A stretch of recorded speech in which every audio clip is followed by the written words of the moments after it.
welcome. Today in front of me Realme GT Neo 3 and I'll show you the face unlock test on that device. So I just set up my face recognition here a couple of minutes ago, and now I'll show you does this just unlock method works and just how fast is it.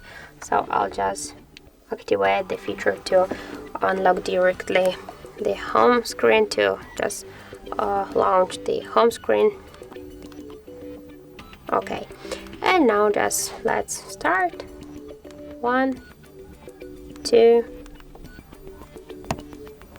okay, 2, 3, 4, 5. So we can see that the face unlock feature works here so fast. I just can unlock the device less than 1 second.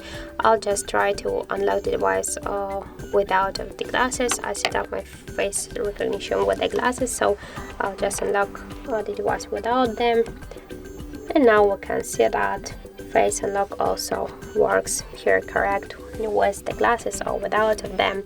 So I just suggest you to try this unlock method, but be careful because the just face unlock is less secure than the passcode or pin code.